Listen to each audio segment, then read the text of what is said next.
And that is our triple Mac track for another week. We had Casey Daniels Band, Pat Waters and Jerry Hull. Got a bit of new, exciting news coming up in October. We're going to have another 2-hour Mac track show, but we'll keep you up to date with that one. That means I get the night off? You do get the night off. Oh, beautiful. How good's that?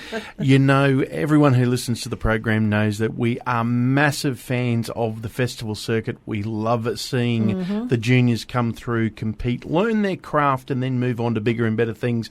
Well, someone who's used it as a launching pad and is out and about with a brand new single is Tammy Moxon from North Queensland. Her brand new single's called Home Ground, and I'm pleased to say she joins us now. Congratulations with the single, Tammy. Thank you. Thank you for having me. You are a product of the festival circuit as such, and you're now reaping the rewards. Yes, well, Charters Towers was pretty much my starting point. From there, I've managed to get to where I am, but yeah, I owe a lot to Charters Towers Festival, that's for sure. Now, the College of Country Music, you went there this year or last? 2015. When was that? Last year, yeah. Yeah, last year. Time flies when you're having fun, Tammy. I know. Share some of the experiences that you had there with our listeners. I got to be mentored by Tamara Stewart, and she was teaching us how to songwrite and so on, and how to deliver passionately on stage and so on. We had Peter Winkler as well, who was the director, and of course you had Roger Corbett, who was there, and Lynn Botel and Kevin Bennett. It was pretty much just a 2-week boot camp on how to have how to grow confidence within yourself, and how to have faith in yourself, and how to go about the industry, and how to have more confidence on stage, and how to go about songwriting, and how to go about releasing a single and so on. So it was definitely a big bulk of information that I needed to get me through. So when you went down there, did you already have Home Ground written, or was it something you wrote there? Home Ground was it was a completely different song. The verse was probably similar, but the chorus was different. It wasn't until I actually went into the studio with Roger, because it was kind of an unfinished song. And I was like, look, I've got this kind of eerie vibe, eerie kind of hook, and I want to do something with it. And we ended up actually pretty much rewriting the song, but keeping that minor there.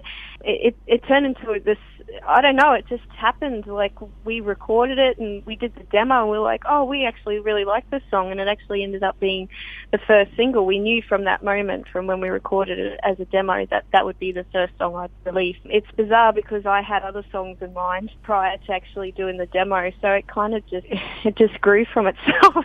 It was a very bizarre experience, that song. Well, it does make sense, because we talk to a lot of singer-songwriters or songwriter-singers, whichever way they want to call themselves, and they'll say, I've had this song, I wrote it when I was 10 or when I was 20 or 30 or 40 or whatever, and all of a sudden they go, I just went back to it and did something a little bit different, or, when we started talking to somebody else, and all of a sudden it's just that's their number one song. Yeah, well, this song, the original song, like the unfinished song, was probably written, what was available was probably written in 2009 when I was living in Byron Bay. So, yeah, it's funny what happens when you go back to things and you bring someone else's perspective as well, and someone else's expertise when it comes to songwriting, and it turns into something very different and very interesting.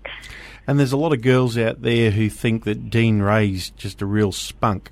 And what have you got to share with us about Dean Ray? So I'm coming to perform in Ayr, which is about an hour away from where I am, at the Burdekin Theatre. He's going to do an acoustic set. They've invited me to support him, which is pretty exciting. How cool I didn't expect that. I got the phone calls. Oh, okay, cool. Are you nervous? I am a little bit. I am, but I'm thrilled that he, wanted me on board, so that's great. People up that way can actually go along and see, both of you, Dean Ray and yourself, performing there. But if they want to get a hold of the single or the album when it comes out, it's available on iTunes. You can purchase it on there, or you can go to the website and you can actually purchase the CD itself. It's also available on CD Baby if you want to go onto that website. But yeah, Tammy Moxon Music on iTunes is probably the easiest way to go. Let's have a listen to it right now. Thanks, Tammy, for joining us. Here is Tammy Moxon and Home Ground.